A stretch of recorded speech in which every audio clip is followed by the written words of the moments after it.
pode aumentar um pouquinho.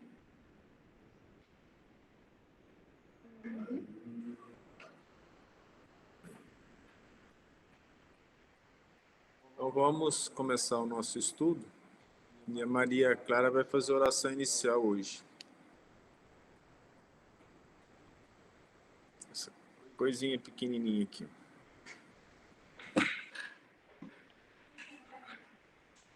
Vai ficar aqui, senta nela, com o colo dela. Fica em pé. Então faça a oração para nós. Mestre amado Jesus, neste momento começamos o nosso estudo e pedimos a tua paz para que nos ajude a conduzi-lo. Que você mande os espíritos para serem ajudados e os espíritos para ajudarem o nosso estudo. Pedimos ao Senhor que no caminho do nosso estudo, pedimos que você ilumine as nossas almas para que nós possamos aprender mais sobre Ti e, com o Teu amor, possamos aprender. Que assim seja. Obrigado. Depois da bela prece da Maria, nós paramos aqui no versículo 34, né, do João, no capítulo 1. E eu vi e testifiquei que este é o Filho de Deus. Nós falamos sobre isso, do Cristo ser o Filho de Deus, assim chamado, por ser aquele que representa Deus aqui na terra, né? No dia seguinte, João estava outra vez ali, e dois dos seus discípulos, o João Batista. E vendo Jesus andar por ali, disse: Eis aqui o Cordeiro de Deus.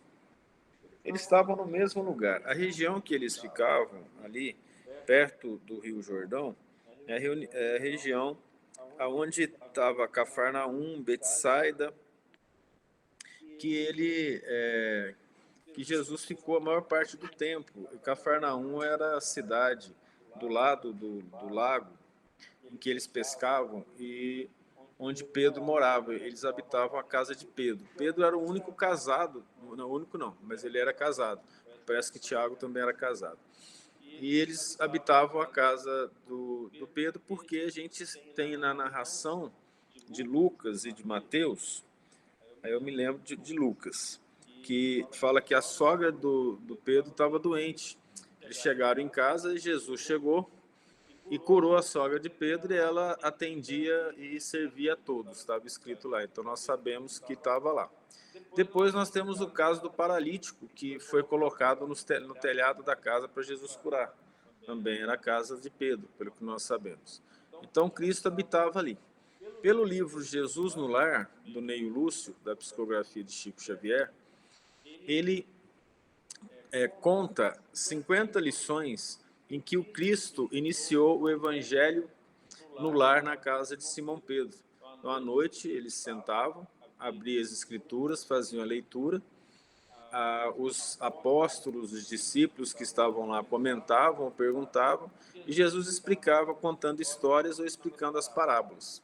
Então, nós sabemos que o Cristo convidou as pessoas na casa de Pedro à noite a iniciar o primeiro evangelho cristão com o próprio Cristo, né? Que faz todo sentido. E vendo Jesus andar por ali, ou seja, naquela região, diz: Eis aqui o Cordeiro de Deus. O que significa Cordeiro de Deus? Na profecia de Isaías, ele era chamado Cordeiro de Deus porque ele sofreu o sacrifício sem reclamação. Nós explicamos que os cordeiros, né, eles sofrem o sacrifício, vão para o matadouro sem berrar. Nós sabemos, de estudos científicos mesmo, que quando tem uma fila ou um curral com as vacas, e elas vão para o matadouro, a primeira que morre, o berro que ela solta, é conhecido de todas as vacas como eu estou morrendo. É o significado da linguagem dos animais. E aí todas as outras já entram em estado de alerta, porque uma do rebanho morreu, todas já ficam em estado estressado. Os judeus, por exemplo, eles não comem qualquer carne. Para comer carne de vaca, primeiro tem que tirar todo o sangue do animal. E depois que tirar todo o sangue, é que faz o corte para levar para eles. Então, aqui no Brasil, em Goiânia principalmente, Goiás, né? Tem um matadouro especializado em exportar carne para os judeus. E aí vem um dos responsáveis lá dos judeus, rabino, vem e fiscaliza algumas vezes para ver se está acontecendo tudo do jeito deles. Então tem um ritual para preparar tudo. O porco, quando ele parece que ele sabe que vai morrer, ele começa a guinchar e a gritar muito e deixa todo o resto dos porcos nervosos, tensos. Mas o cordeiro não, ele não emite som. Então ele teoricamente representa aquele que não reclama mesmo indo para o matadouro. Por isso que o Cristo foi chamado Cordeiro de Deus. Porque o Cristo foi julgado injustamente, maltratado injustamente, e ele não reclamou, né, de nada. Ele foi em silêncio e a última frase do Cristo foi uma oração pedindo a Deus que nos perdoasse. Luiz, quer perguntar? Luiz, fica à vontade. Se quiser escrever também, tá?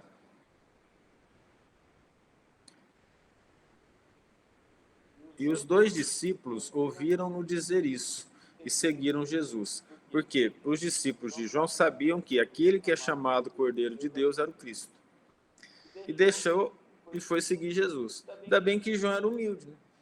Imagina se tem briga por discípulo, né? Briga de egos. Então João sabia muito bem o que estava fazendo. E seguir Jesus é melhor. O próprio João seguia Jesus, né? Ele sabia que ele era o Cristo. Ele falou: aquele que vem após mim, não sou digno de desabotoar as suas alparcas. E Jesus, voltando-se e vendo que eles o seguiam, disse-lhes: que buscais? E eles lhe disseram: Rabi, que traduzido quer dizer mestre, onde moras? E ele lhes disse: vinde e vede. E foram e viram onde morava, e ficaram com ele aquele dia, e era já quase a hora 10ª. A hora daquela época ela era contada a partir das 6 horas da manhã. Essa era a primeira hora. Depois a segunda hora, das 7 às 8. Então, as 12 horas do dia eram das 6 às 6. Eram as horas de trabalho do dia. Então, quando o Jesus fala nas parábolas, né? E chegou na última hora, então das 5 às 6. Essa é a última hora. Então, eles faziam essa contagem, né? Isso era marcado por relógio. Nós sabemos que na Idade Média a igreja que contava o tempo através das ampulhetas e também das medidas solares. Então, nas cidades onde tinham os mosteiros, de hora em hora batia o sino, badalada. E eles batiam um número de horas. Então, tinha um monge responsável por ficar lá, deviam trocar, né?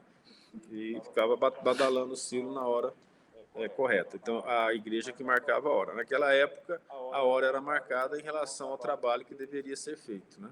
Das 12 horas do dia. Então, vamos voltar aqui no 38.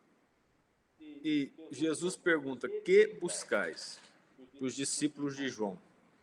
Aí é uma pergunta que nós podemos fazer, que a gente aprende com Emmanuel, né? A interpretar a Bíblia assim. Você interpreta a Bíblia no tempo do verbo. Se o verbo está no gerúndio, ele é presente contínuo. Se o verbo está no passado, se referia àquele tempo. Se o ambiente que eles viviam, o que servia para aquela época, e no ambiente de hoje, o que nos serve. Então a pergunta, que buscais, nós podemos trazê-la para nós. Quando nós procuramos Jesus, o que nós buscamos? Essa é uma pergunta importante. Por que ela é importante? O que a gente busca quando a gente procura Jesus? Eliminação das dores físicas? Eliminação das dores morais? Evitar problemas?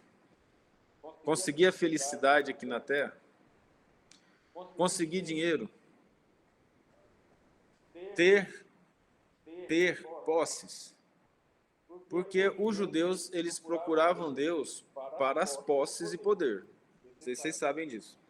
Para os judeus, Deus dava a alegria dele para o povo se eles ganhassem dinheiro ou ganhassem poder. Então os ricos eram considerados amados por Deus. Vejam por que Jesus bateu na tecla dos pobres. Ele bateu na tecla dos pobres. Jesus não fazia apologia à pobreza. Ele apenas dizia que ser pobre não é defeito. Porque para os judeus era. Para os judeus ser pobre era defeito. Porque Deus não te amparava. Mesmo com o exemplo de Jó, que ficou pobre, perdeu tudo, ficou doente, perdeu parente, morreu, quase morreu, né? Depois voltou de novo tantas vezes. Não obstante o exemplo de Jó, os judeus consideravam que Deus amava a pessoa quando lhe dava posses. Então veja que Jesus trabalhou contra isso, contra essa situação. Isso é importante. Então o que nós buscamos quando nós procuramos Jesus? Nós conhecemos vários casos. Eu conheço casos em que eu conto para vocês parte da minha história. Eu era professor de ensino médio e cursinho e eu tive uns problemas de saúde e tive que deixar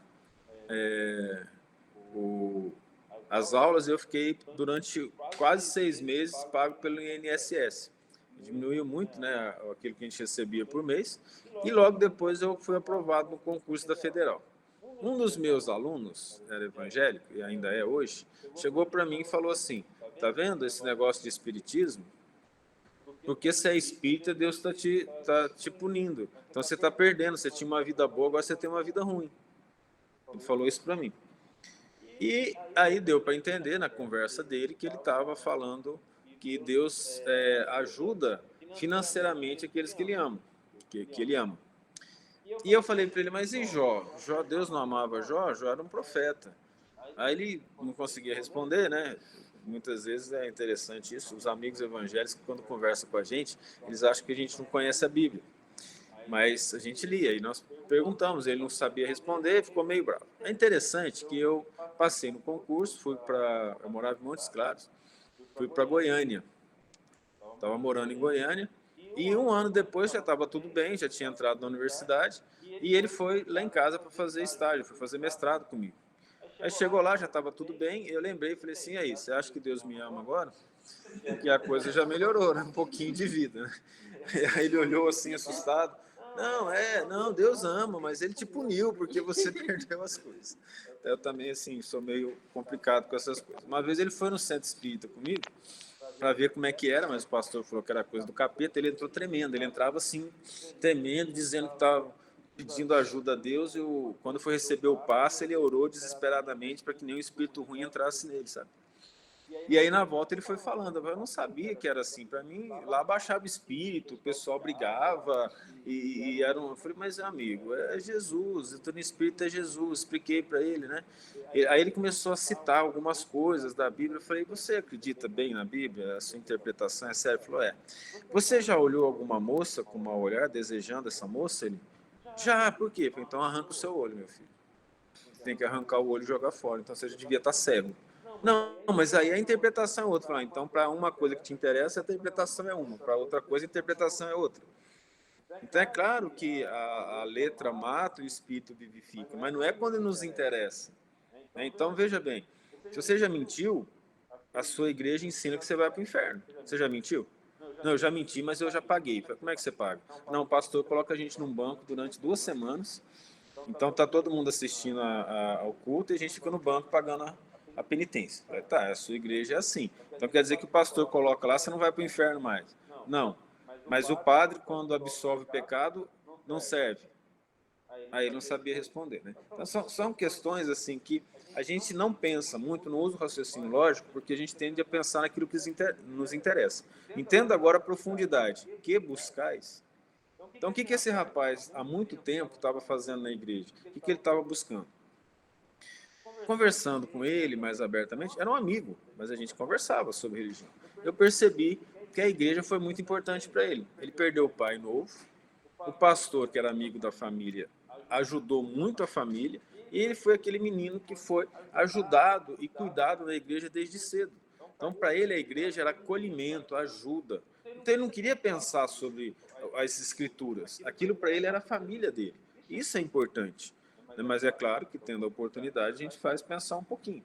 Mas ele entrava em desespero quando falava em pensamento, em raciocínio sobre essas coisas. Eu tive um amigo que eu fui padrinho de casamento, que era professor, e também evangélico, e eu fui padrinho de casamento na igreja evangélica, então era um problema, porque tinha que esconder que eu era espírita naquela época, né? Mas tudo bem. Aí a gente estava voltando de ônibus, a gente morava em Uberlândia, dava aula em Patos de Minas, ainda era estudante, né? Aí eu dormindo depois das aulas, ter dado aula segunda-feira o dia inteiro, a gente voltando, ele falou, escuta aqui, Chico Xavier não presta, ele é um mentiroso. Acordei, foi mais xingando o cara que eu gosto tanto, né? O Chico, mas por que você está falando isso do Chico? Não, e reencarnação não existe. Eu falei, como não existe? Está na Bíblia.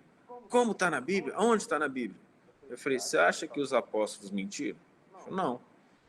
Então vamos lá, vamos pegar a Bíblia aqui, vamos pegar a transfiguração do Monte Tabor. Que veio Moisés e Elias, estava Pedro, Tiago e João, e quando eles desceram, Pedro pergunta para Jesus, por que disseram que Elias havia de vir? E Jesus responde, em verdade vos digo que Elias já veio e fizeram dele o que queria. E lá embaixo estava escrito assim, e eles entenderam que ele falava de João Batista. Eu falei, então João Batista era Elias, logo tem reencarnação. O homem silenciou, em desespero, e falou que ia conversar com o pastor. Aí foi conversar com o pastor, na outra semana ele falou assim, olha, eu entendi, o pastor acha que você tem razão, só que um detalhe, Elias não morreu. Ele foi levado aos céus numa carruagem de fogo. Eu falei, então queimou o bucho de Isabel, porque lá na narração de Lucas, João Batista estava no ventre de Isabel e as duas crianças se encontraram no ventre e elas conversaram sobre isso, a narração de Lucas. Então, o que aconteceu? Eu ainda tenho que falar com o pastor. Ele foi embora para falar com o pastor. Ele não conseguiu. Aí ele me chamou para casa dele para um jantar. Estava a esposa dele, a cunhada dele e eu. E interessantemente, ele sentou na frente da mesa, contando história para vocês hoje, né? E as duas sentaram do lado. Aí ele falou assim, olha, eu vou pregar para você. Porque reencarnação não existe? Eu falei, não, mas levei um tapão na boca. A mulher botou a mão na minha boca e falou assim, você vai ter que ficar calado enquanto ele fala. Mas por quê? Porque o pastor falou que você tem um dom da palavra, que você pode convencer a gente. Aí eu falei, então tá bom, eu vou ficar quietinho. Eu ouvi e resolvi não discutir mais depois de uma situação dessa, porque eu nunca tinha até então levado um tapa na cara daquela forma, daquele jeito. E as duas mulheres assim, ó, olhando com muito nervosismo por causa dessa situação. Então, olha que ponto que nós chegamos na interpretação dos fatos bíblicos. No fim das contas, a conclusão do pastor é que eu tinha o dom da palavra e poderia convencê-los de coisa errada, né? Aí ele falou. Aí aconteceu um caso muito interessante, que ele falou do Chico. Por que ele falou que o Chico é mentiroso? A mãe dele não era evangélica, era chilena. E eles fugiram do Chile, por isso que o apelido dele era chileno. E o pai dele era inglês, de origem inglesa, e quando teve a Revolução do Chile, ele foi para a Inglaterra. Porque ele foi para a Inglaterra, ele nunca mais voltou. E o pessoal falou que o pai dele tinha morrido. Então tá bom, ele então considerava que o pai tinha morrido, ninguém mais foi atrás do pai, veio para o Brasil e a mãe dele foi lá no Chico perguntar. E o Chico escreveu, falou para ela, falou assim, seu marido não morreu, ele vive na Inglaterra. E eles procuraram esse marido e não acharam. E ele então ficou muito nervoso. No entanto, a mãe dele morreu e deixou umas cartas com a irmã mais velha dele. A irmã mais velha dele, quando estava doente, chamou todo mundo e mostrou que a irmã da mãe dele escondeu todas as cartas que o pai tinha mandado para falar que o pai tinha morrido e o pai estava vivo. E 15 anos depois do que ele me falou isso, eles encontram o pai e reencontram o pai. Então o Chico, que era mentiroso, na verdade tinha acertado. Mas pergunta se eles consideraram que eles estavam errados ao falar do Chico. Então veja aqui, o que buscais? O que você está buscando na religião? Você está buscando satisfação íntima, acolhimento, aceitar Jesus, buscar um grupo de amigos, buscar poder, projeção social, porque eu conheci, infelizmente, pessoas que usavam a tribuna espírita para projeção social. E dizer lá fora, eu sou orador espírita, mas era uma pessoa que falava das ideias dele. Porque é muito complicado na doutrina espírita, em qualquer religião, mas na doutrina espírita é muito complicado, porque nós não somos padres nem pastores. Nós estamos aqui falando e eu sou casado, eu não sou um profissional da fala. Nós temos a nossa profissão e a gente estuda para vir falar. E isso é bom, por quê? Porque a gente vai lá e convive na vida, leva pancada, passa pelas dificuldades, pelas tribulações. Você pega o padre, isola da sociedade, como é que ele vai te ensinar a viver na sociedade? É uma crítica construtiva que eu estou fazendo. O apóstolo Paulo fala que o presbítero na igreja deveria casar e deveria ser escolhido por ser um bom marido e ser um bom pai. Então, veja, você pega o padre e separa, né? Então, nós sabemos que, historicamente, isso tem a ver com questão financeira, porque a igreja sustenta um padre, mas sustentar uma família do padre fica complicado. Entenderam a questão? Nós sabemos disso, mas tudo bem. É no nosso comentário, sem qualquer crítica à religião, apenas a situação. E nós temos os pastores que casam, e realmente tem a ver com a igreja, mas que são especialistas naquilo que eles fazem. Aqui na doutrina espírita não é assim. Então, se você for convidado a falar de Jesus e da doutrina espírita, leia os livros espíritas, porque senão você vai ser incoerente. Você compreende? Porque senão eu chego lá na frente e vou falar do quê? Do que eu acho? Gente, o que a gente acha é meio complexo, porque a gente pode faltar com a verdade, a gente não conhece muito as coisas, a gente não conhece de tudo. E a gente pode empolgar lá na frente e falar umas bobagens. E aí nós vamos estando desencaminhando as pessoas. Um dos centros espíritas que eu ajudei a fundar em Anápolis, Goiás, foram 5 pessoas, né? 6 pessoas. Nós fundamos o centro começou pequenininho. Eu saí de Anápolis e fui morar em outros lugares. Um dia eu voltei lá, o centro estava lotado, lindo, tinha mais de 100 pessoas lá. E aí o responsável pelo centro falou assim, nosso centro ele é muito bom, só gente intelectual que fala, é juiz, médico, professor da universidade, e eu fui descobrir que não eram espíritos. Então eles podem saber muito da área deles, mas eles não estavam ensinando espiritismo. Então o juiz de direito ia lá contar uns casos de sentença e como que ele fazia, dentro da ótica dele, e aquilo não é espiritismo. O médico contava os casos clínicos dele, mas aquilo não é espiritismo. Se eu vou falar de espiritismo, então eu tenho que ser coerente. Vou falar de quê? Amor ao próximo. Vou lá no Evangelho segundo o Espiritismo, busco amor ao próximo, leio o que Jesus falou e falo em nome de Jesus, em nome da doutrina espírita. Se eu for falar alguma coisa que não for em nome da doutrina espírita, é opinião pessoal. Compreende? A doutrina critica qualquer igreja? Não. O que o Kardec falou?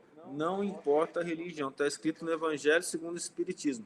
Não importa a religião. Ele fala que isso não é importante. O importante é amar a Deus sobre todas as coisas e o próximo como a ti mesmo. E fazer a caridade. Não importa. A doutrina espírita não critica religião nenhuma.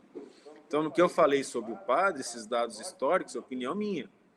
O que eu falei sobre o pastor, uma coisa minha. A doutrina espírita não fala. Mas quando nós estamos falando aqui para vocês, citamos os livros, é porque a gente leu e está falando por uma questão de coerência. Então é muito importante a gente respeitar a doutrina. Aí vem a pergunta, o que nós buscamos na religião? É a pergunta que a gente faz para a gente. A segunda, o que eu busco na doutrina espírita? Fenômeno? Eu adoro ver fenômeno. Hoje está difícil de ver fenômeno. É mais fácil ver show de mágica, Mr. M, coisa que é melhorzinha. Fenômeno já não dá mais. Porque está difícil fazer fenômeno. Fenômeno, principalmente materialização, é muito complicado. Teve muita falcatrua associada aos fenômenos. Houve muitas inverdades, mentiras contadas sobre os fenômenos. Mediunidade acontece principalmente para o médium. Lá em Goiânia, na Federação Espírita do Estado de Goiás, a gente dava o curso do EJE, que é Estudo Sistematizado da Doutrina Espírita. Uma moça assistia e falava assim, quando eu venho aqui é uma bênção, porque eu vejo espírito o tempo todo.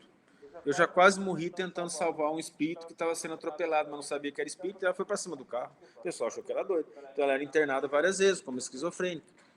Porque a provação, a expiação dela era ver espírito o tempo todo. E ela não sabia diferenciar se era encarnado ou desencarnado. Tem pessoas que ouvem os espíritos. O tempo todo ouve o espírito. E você ouve o espírito. Se você chega para o médico e fala assim, olha, eu ouço vozes, você vai tomar medicamento para esquizofrenia. Vocês entendem a questão? Então, a doutrina espírita, ela não é fenômeno. A doutrina espírita é fora da caridade, não há salvação. A mediunidade vem auxiliar. E o médium nunca é um missionário. Ele pode se tornar, mas ele é um grande devedor que precisa resgatar as suas dívidas com os encarnados e os desencarnados.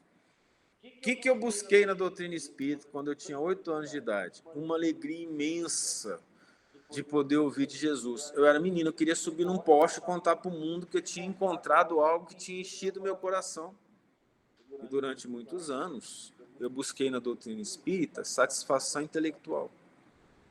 Como menino, como adolescente, como jovem. Até entender isso que eu acabei de falar para vocês.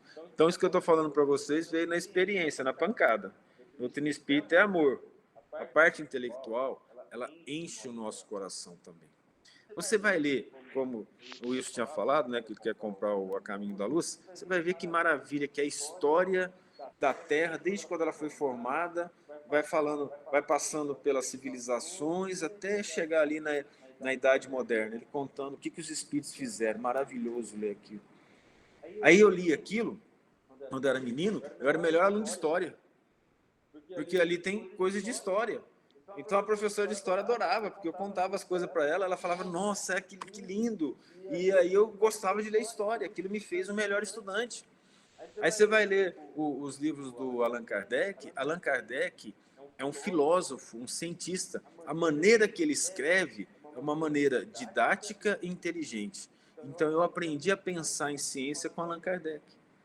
Allan Kardec me ensinou a pensar, a raciocinar, a buscar das causas os efeitos, e eu fui atrás do que Allan Kardec queria. E Allan Kardec se baseava em René Descartes. A gente escreve Descartes, né? Mas não falo S no francês, pelo que eu sei, é Descartes, né? Depois você me ajuda, tá? Morou na França. Aí o que acontece? Esse René Descartes, o racionalismo dele, gerou a base de todo efeito tem uma causa.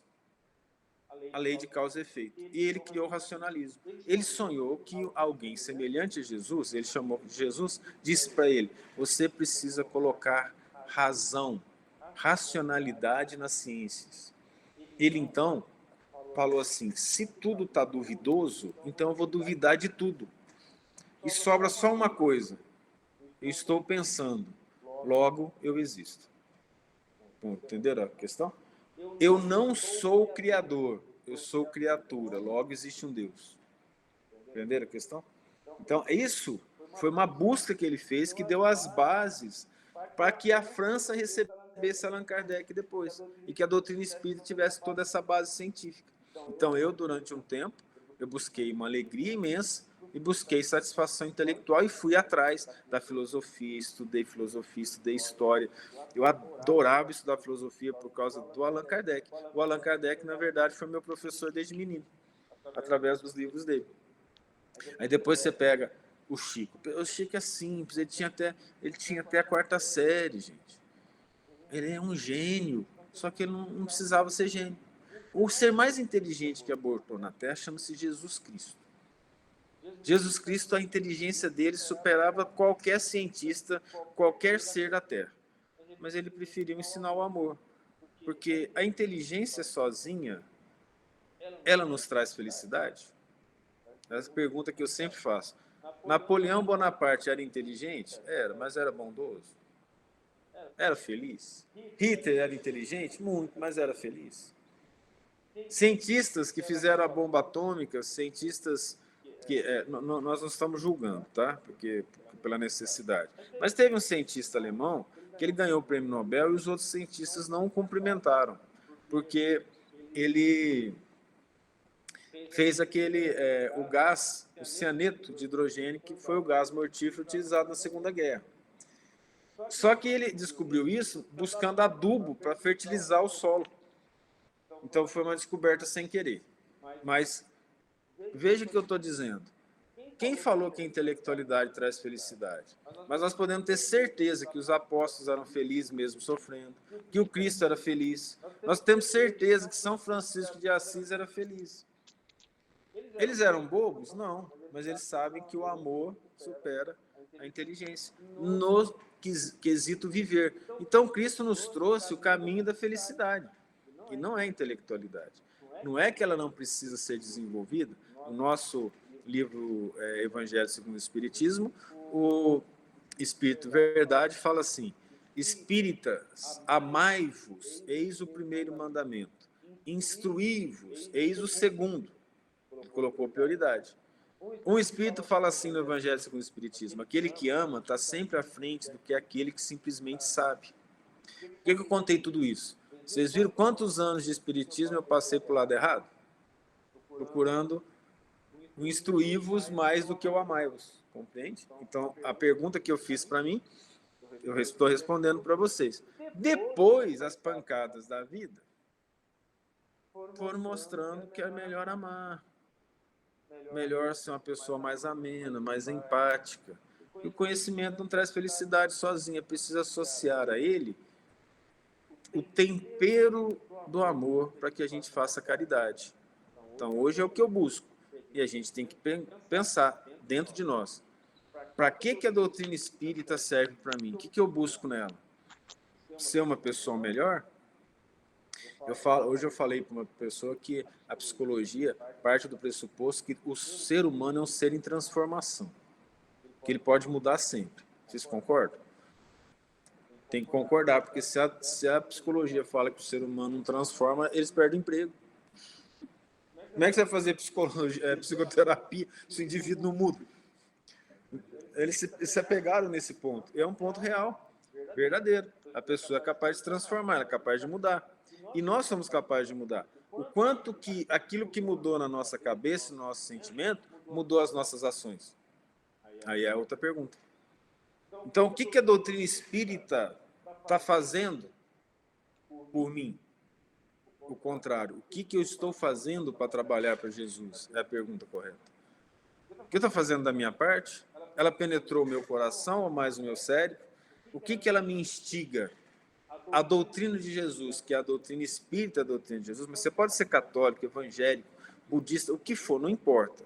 Toda religião séria leva a Deus. Amar ao próximo leva a Deus. Não importa ser espírita. Eu tive algumas pessoas que eu conheci que se tornaram espíritas, frequentaram a casa espírita por nossa influência. Mas raras delas eu convidei para ser espírita. Raríssimas. Elas foram porque elas quiseram, porque elas acompanharam os estudos. Algumas eu tive que chegar, sentar e falar: minha filha, o seu caso é o seguinte: você tem mediunidade, você sente os espíritos, você está ouvindo espírito. Quem pode te ajudar é a doutrina espírita. Aí a pessoa aceitou. Outras vezes eu tive a ajuda de padre, numa cidadezinha, lá perto de Patos de Minas, que a menina chegou para mim, a aluna falou: sei que você é espírita. Eu sou. Ela falou assim: eu estou precisando ser espírita. Eu falei: por quê? Não, porque eu ouço vozes. Eu falei: mas quem falou para você ser espírita? O padre. O padre falou que caso como o meu é para eu procurar o espiritismo. Eu falei: a coisa deve estar feia, porque se o padre mandou para nós, eu estava até com medo de falar com o moço. Mas ela acabou indo e se tornando espírita. Porque esse padre foi consciente. Falou assim: nós não temos condições de te ajudar. Vendo o sofrimento e a fé natural da menina, procura a doutrina espírita. E, de fato, a doutrina ajuda os médiuns. A sensibilidade. Quem é muito sensível sofre muito. Você não tem sensibilidade, está conversando com as pessoas. Você ouve o que elas falam, você acredita ou não. Você raciocina. O médium não. Ele recebe a vibração.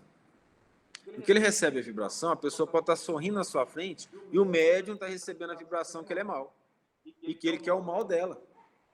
E ele não consegue, se ele não sabe, se ele não tem educação espiritual, ele não sabe reagir bem. Ele maltrata na frente dos outros. Então nós vemos muitas vezes os adolescentes bravos, nervosos com algumas pessoas que parecem lhe tratar bem, mas é porque ele sente a vibração. E aí ele não sabe como responder aquilo. Por quê? Enquanto a pessoa está mostrando um trato social, ele sente que a vibração dela é pesada. Entenderam a questão? E esse indivíduo sofre mais que os outros. Ele vai fazer tratamento, vai fazer psicoterapia, vão levá-lo para até tomar remédio. Então é muito importante oração, amor ao próximo, e ensinar para as crianças que mesmo a pessoa, você tendo uma sensação não muito boa, mesmo a pessoa não sendo boa, Jesus ensinou que nós amássemos a todos. Então, daí a importância de um ensinamento sério da doutrina espírita. Por que sério? Não da doutrina espírita, doutrina cristã também, doutrina espírita, obviamente. Por que isso é importante? Porque o ensinamento de ensinar uma oração decorada não é suficiente. A pessoa não pensa. Então, de novo, o que nós buscamos? O que a gente está buscando? É uma pergunta que cada um tem que fazer. Você entendeu?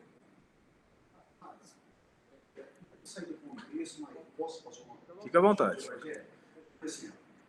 Eles estão lá lendo o que o pastor está ensinando para eles, ele acredita em tudo aquilo. Por exemplo, aí chega ali, a turminha tudo desencarna. Chega lá de orar, puta merda, aquele vai levar um puta de um susto, porque, nossa, não esperava que era assim. Então ele vai ver que não era muito bem do que ele tinha aprendido. Aí ele tem uma oportunidade depois de reentrar de novo. Ele vem para o Evangelho. Ele não vai acreditar de novo. E por quanto tempo, vamos supor, assim ele vai continuar até, vamos supor, ele acreditar, vamos supor, no pouquinho que eu acredito hoje. E aí, como é que funciona? Não funciona assim. Funciona pelas obras. Se ele for bom, a mente dele se abre no plano espiritual e ele percebe rapidamente. Foi o que o Cristo falou. São as obras que determinam o nosso estado no plano espiritual. Qualquer religião. Mesmo que ele seja ateu. Sim. O Chico falou que já viu ateu em situação muito melhor que espírita depois de desencarnado.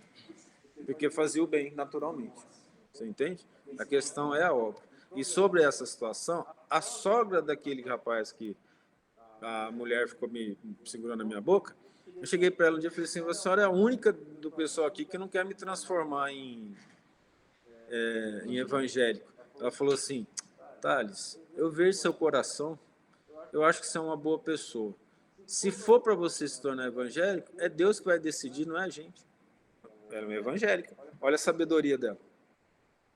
Nós temos evangélicos, missionários, que precisam ser evangélicos. Por quê? Porque ele precisa ajudar aquela religião a crescer. Nós temos espíritas, que é pior do que ser de qualquer religião, porque ele utiliza a doutrina espírita para sua satisfação pessoal. Ele acredita, mas a crença não transforma, não melhora. Então a questão não é o que nós somos, mas o que nós fazemos. A questão é o quanto que eu trabalho para ser alguém melhor. E voltamos àquela frase do querido Allan Kardec.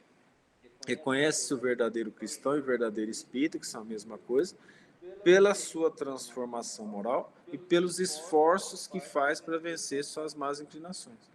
A questão é se esforçar para ser melhor e ajudar o próximo, se sacrificar pelo próximo. Aí você pode desencarnar de qualquer religião, que quando você chegar no plano espiritual, a visão espiritual enobrece. E aí a pessoa entende o que ela fez.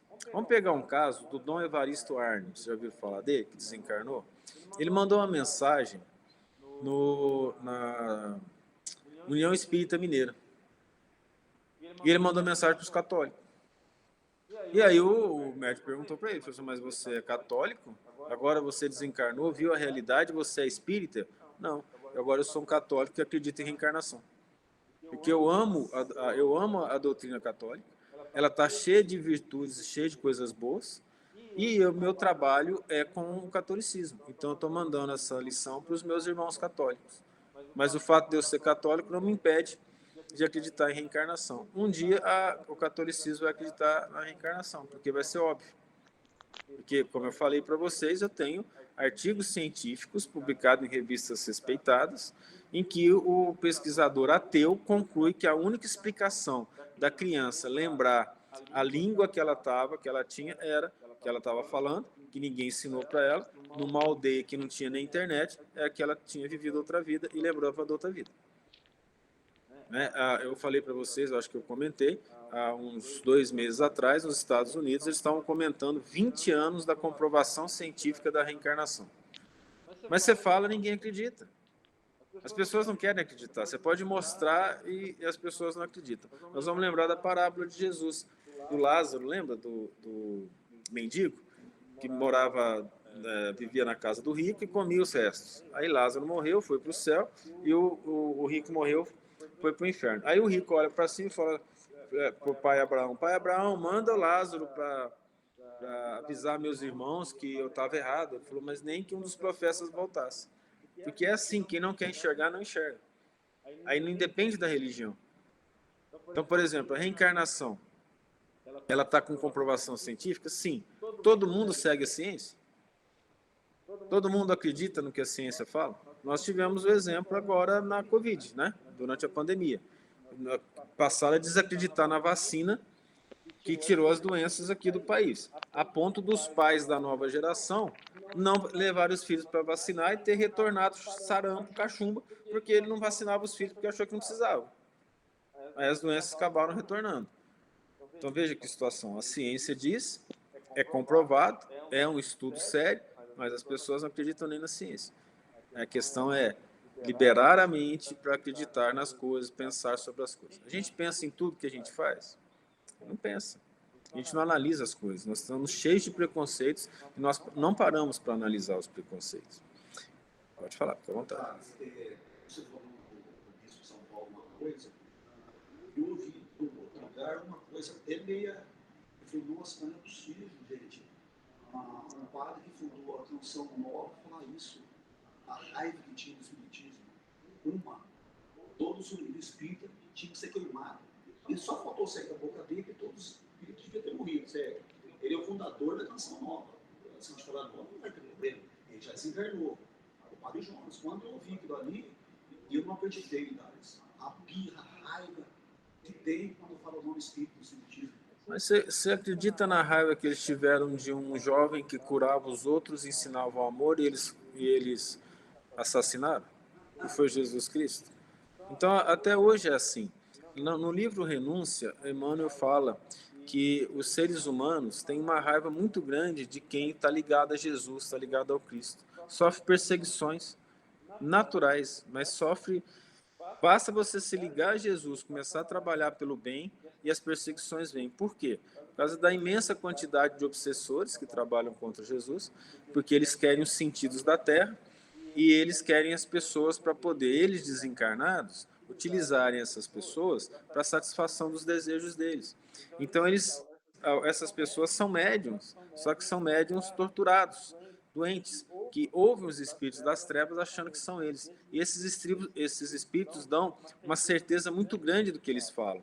E eles pegam muita raiva. A coisa é bem simples. Se eu amo Jesus, eu não posso odiar ninguém. Jesus bateu papo com o demônio, não foi?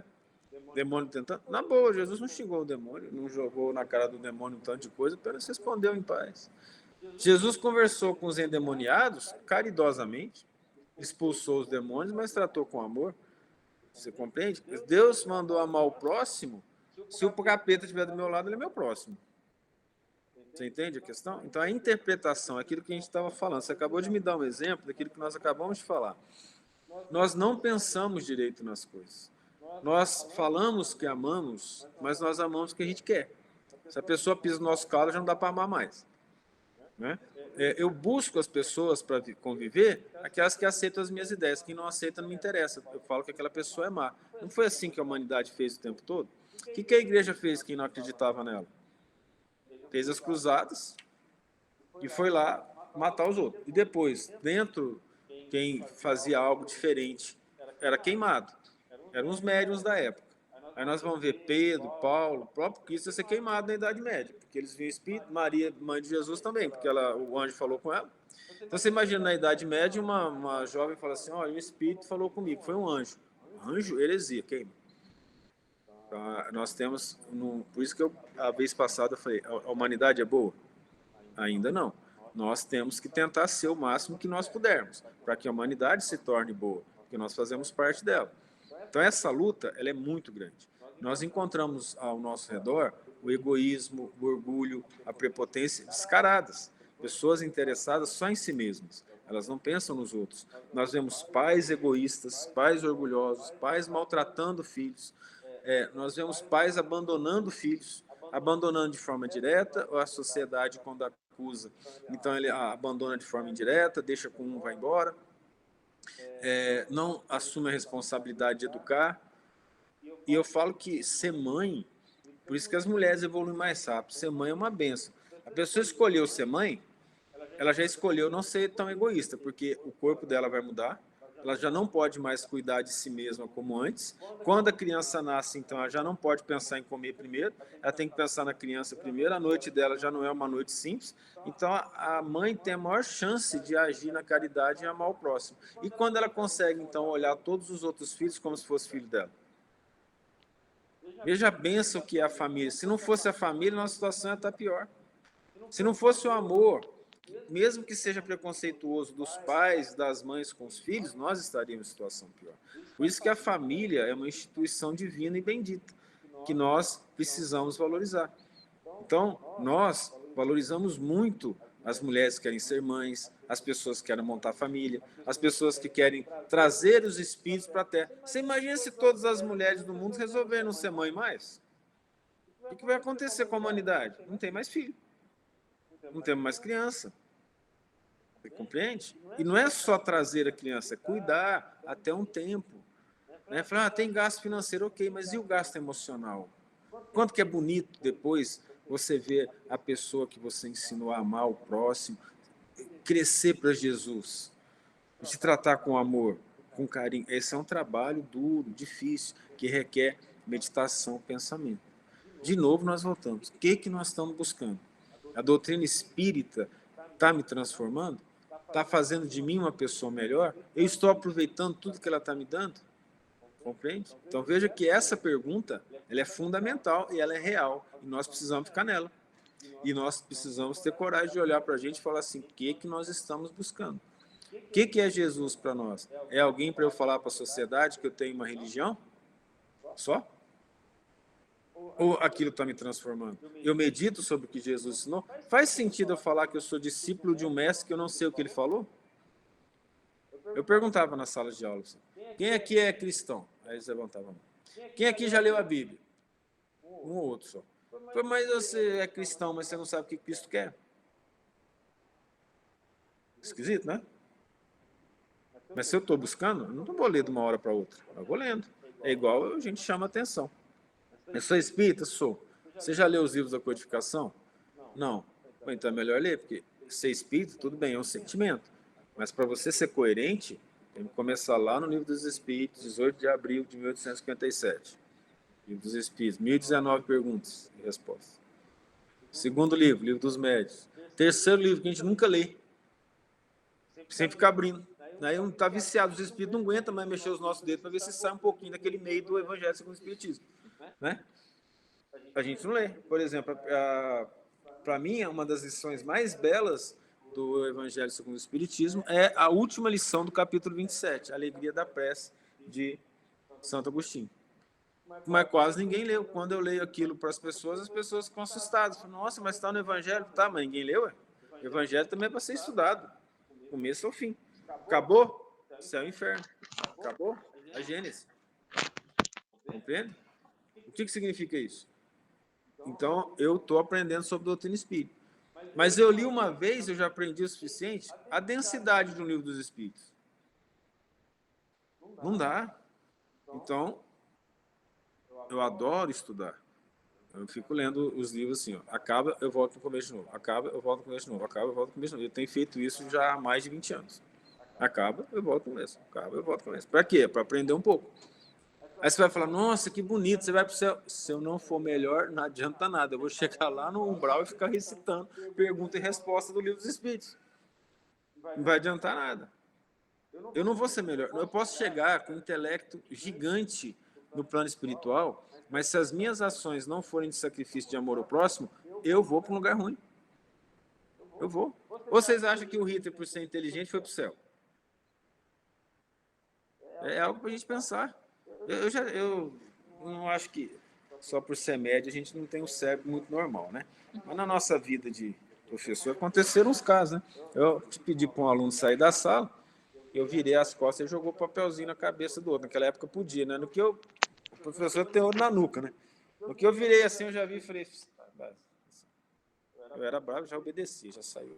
Mas saiu todo assim. Eu sei que eu achei que é menino meio feliz demais para ter saído da sala. Mas tudo bem, depois eu fui descobrir a causa. Termina a aula, o coordenador me chama, bota lá. Ó, chamei aqui o pai do menino, está aqui o menino, e o pai quer saber por que ele saiu da sala.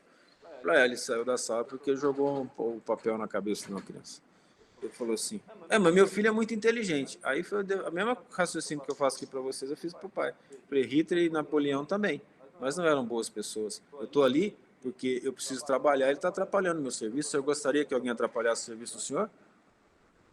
O coordenador, não, a gente conversa aqui, já me tirou da sala. Porque eu tenho esse problema de excesso de sinceridade.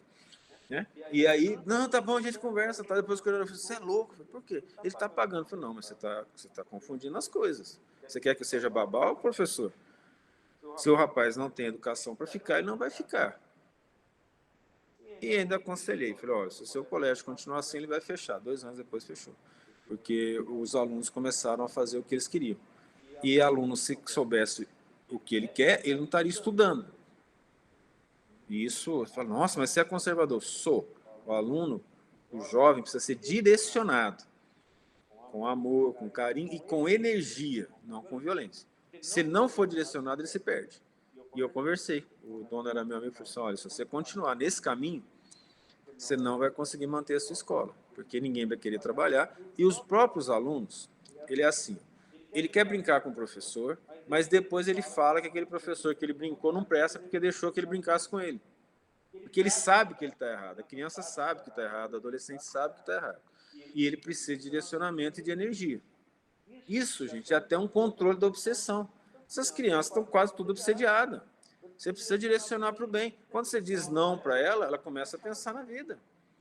Quando você coloca para estudar para a prova, porque sua prova é difícil, ela tem que deixar de sair, de ir na festa, de fazer bobagem para estudar. Então, cumprir a obrigação significa auxiliar as pessoas. O jovem, se você não colocar um direcionamento, ele se perde. Ele se perde. Se não tiver um direcionamento na escola, em casa, ele se perde, ele não consegue. Nós sabemos disso, nós somos jovens. Raros são aqueles que conseguem falar assim, não, eu segui meu caminho e me direcionei para a vida sem que ninguém me ajudasse. Raríssimo. É muito difícil. Esses espíritos quase não tem na Terra. Então, nós precisamos ter bastante consciência do que nós fazemos na sociedade. E, de novo, o que nós buscamos? A doutrina espírita me transformou, me fez pensar sobre a vida. Esses raciocínios que eu tenho, as pessoas gostam, mas eles vieram tudo de Allan Kardec. Eu aprendi tudo com Kardec.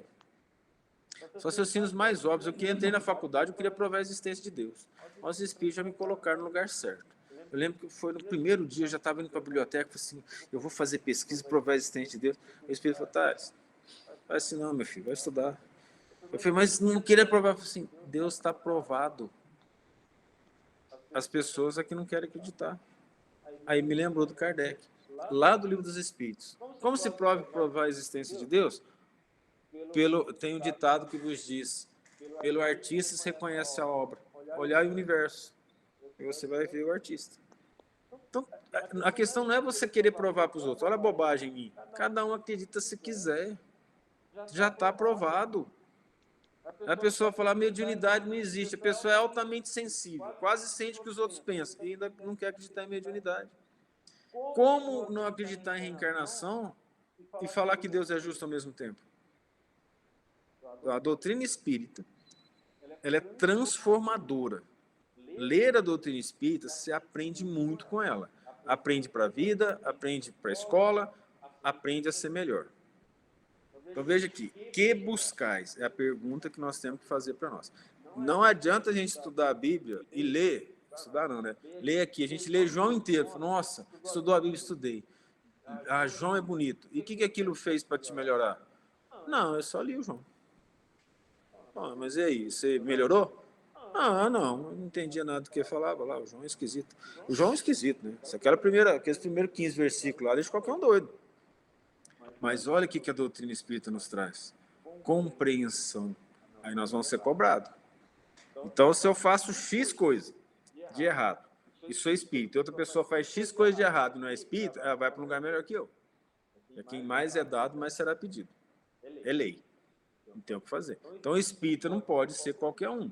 Ele tem que ser transformador. Ele precisa levar Jesus aos corações das pessoas. Do jeito dele, não é sair pregando na praça pública. É lá no exemplo do dia a dia, dentro de casa, é conversando com os outros, aonde ele estiver, tendo oportunidade de falar o nome Jesus. Então, para terminar o nosso bate-papo de hoje, alguns já conhecem a história, eu estava no supermercado em Alfenas, né? Com você, né, Maria? Aí os espíritos, eu fui falando para ela, olha, a gente está aqui no supermercado, mas a gente veio trazer Jesus, tá? Para como? Orando, pensando bem. Quando vê, os espíritos me mostram duas mulheres, provavelmente mãe e filha, no estado, que eles me mostraram o estado, e dois obsessores. E elas muito tensas, muito nervosas. Aí o amigo espiritual falou assim, cumprimenta elas e fala o nome de Deus. Eu falei assim, oi, tudo bem? Deus abençoe. No que eu falei, Deus abençoe, era o que os espíritos precisavam. A luz que saiu do Deus abençoe fez com que os obsessores se afastassem. Aquelas mulheres que estavam com uma cara de tensa deram um sorriso e falaram assim, oh, Deus abençoe, Deus abençoe. Mudou completamente o ambiente. Então você vê que o médium deve demais, ele tem que estar atento nos dois pontos. Né? Eu mostrei para ela, você sentiu, né? A diferença que foi muito grande de um momento para outro. Então, tá ali, eu entro no supermercado, eu estou representando Jesus, se eu quiser. Ou eu posso entrar lá, fechadinho, pegando as coisas, saindo igual um desesperado, e eu não vivi. Eu já posso entrar lá, eu posso olhar no olho da pessoa e falar, oi, tudo bem, como é que você está? Você transforma a vida daquela pessoa. Transforma. Mas quantas vezes eu peguei um caixa de supermercado nervoso ou nervosa, né? Eu falei para ela, fica com Deus. A mulher me olhou com uma raiva só. Ainda bem que eu falei, fica com Deus. Aí eu perguntei para um amigo espiritual, falei assim, mas olha, tá com raiva. Eu falei, você não sabe o quanto que ela se transformou. Ela está quase chorando agora. Porque ela tentou passar raiva pelo que ela está passando para todo mundo que passou. E mesmo ela passando raiva enquanto foi atendida, você falou, fica com Deus. Ela está repensando a vida, já é suficiente para nós podermos ajudá-la. Olha a situação. Então eu vou fazer qualquer coisa, eu estou representando Jesus. Se eu quiser. O que eu estou buscando? Estou representando Jesus. Então eu vou para a escola, eu tenho um colega meu que está numa situação difícil. Ô amigo, como é que você está? Posso te ajudar em alguma coisa? Eu falei que essa é a última história, mas a última vai ser outra. Era estudante, tinha acabado de chegar do centro espírita, estava indo para casa, quando eu vejo uma mulher, uma senhora, debruçada no latão de lixo para procurar comida. Gente, estudante, eu não tinha nem miojo no bolso, tinha uma moeda, não tinha nada, nem carteira eu carregava, porque eu não tinha dinheiro. Né? Aí eu estou andando, falei, gente, o que eu vou fazer? O que eu vou fazer? Aquilo foi me doendo no coração. Aí o espírito, o amigo, falou assim, pergunta o que ela quer. Ué. Eu olhei assim, ela falei, senhora, ela olhou, gente, eu vi um sorriso tão bonito naquela mulher. Eu falei, posso ajudar a senhora em alguma coisa? Eu não tenho dinheiro. Ela falou assim, meu filho, você já ajudou, separou e perguntou de mim. Muito obrigado. E voltou para catar as coisas. Para mim era um anjo que estava encarnado lá. Olha, eu fui para cá chorando. Andei mais um pouquinho, entrei e subi na escada do apartamento chorando copiosamente pelo que tinha acontecido. Então, não é o dinheiro em si, é o que você pode fazer com a sua voz. Olha a dádiva da voz. Todo mundo pode falar assim, Deus abençoe, fica com Deus. O que eu posso fazer por você? Você toca. Aquele seu desejo de ajudar, você está dando um passo na pessoa, fazendo com que a aura negra dela, se estiver, se desfaça, dando oportunidade para que os amigos espirituais comecem a trabalhar na cabeça dela. O exemplo que você está me dando quer dizer que todos nós podemos estar fazendo isso durante todos os dias, então. A vida toda, durante todos os dias, nós podemos trabalhar para Jesus. Inclusive em casa, quando a gente ora, uma das coisas mais importantes é orar. E você coloca o seu coração no sentido de falar assim, Senhor, ajuda as pessoas que eu estou pensando e quem eu não estou pensando, eu dou de mim, eu entrego de mim para auxiliar. A oração é uma caridade. A prece auxilia muito. A prece transforma a vida das pessoas. Então, Deus criou o universo, não foi pelo pensamento? Nós somos filhos de Deus. Fomos feitos à imagem e semelhança de Deus. É o pensamento que nos move. Nós falamos porque nós pensamos. E o pensamento tem energia. Chama fluido mental, pelo André Luiz. Eu pensei, eu emito e eu recebo. Se eu penso bem, Eu vibro bem à minha volta. Se eu penso mal, depressão, ansiedade, eu vibro mal à minha volta. Compreende? Uma situação até simples. A doutrina espírita nos ensina sobre isso. É profundo, é belo, é de uma sublimidade impressionante. Eu estou passando na rua, eu posso olhar para uma pessoa que está passando ali e desejar o bem para ela, e eu vou estar dando um passe nela. Não precisa ser ali, sentado na cadeira. Eu dou de mim. Cristo fazia isso. Chico fazia isso. Chico passava lá nas ruas de Uberaba, o pessoal já sabia, eles paravam de atender o pessoal da loja, eles contaram isso, eu morei em Uberaba também, né? Já morei tudo quanto é canto. E eles falavam que sentia o cheiro de perfume de flores. Era o Chico que estava passando, eles paravam e viam o Chico passar. A pessoa que estava com o lenço no bolso, o lenço dela ficava encharcado com perfume de flores, por causa de mediunidade de efeito físico, porque ele vibrava tanto amor que os espíritos à volta dele do bem utilizavam o ectoplasma das pessoas para fazer o bem para as pessoas eram curadas sem saber, infartos eram desfeitos, coágulos sanguíneos eram desfeitos no cérebro, no coração, e elas não sabiam, era o amor. Imagina o que o Cristo fez, vocês compreendem? E nós somos deuses, vós sois deuses. Vós sois a luz do mundo, vós sois o sal da terra. Nós podemos fazer o bem, a gente precisa querer. Daí, trabalhar para a nossa melhora íntima é trabalhar pelo bem de todos que estão à nossa volta. Se nós estamos nas trevas e a gente for uma pequena vela, qualquer aquela luz bruxuleante da vela é suficiente para poder acabar com a escuridão em volta. E nós somos luzes.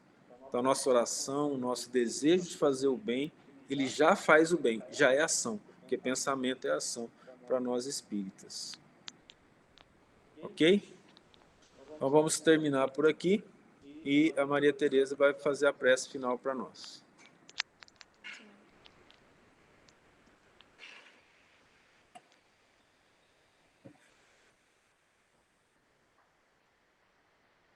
Mestre amado Jesus,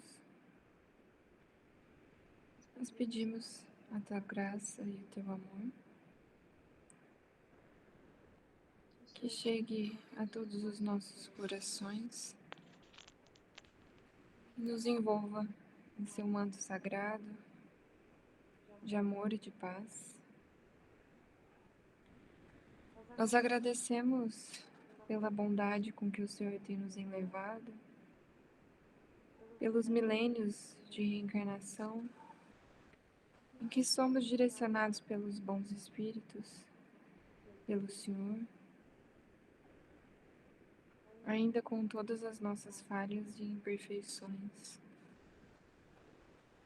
Nós somos humanos, falhos e ainda distantes da felicidade real,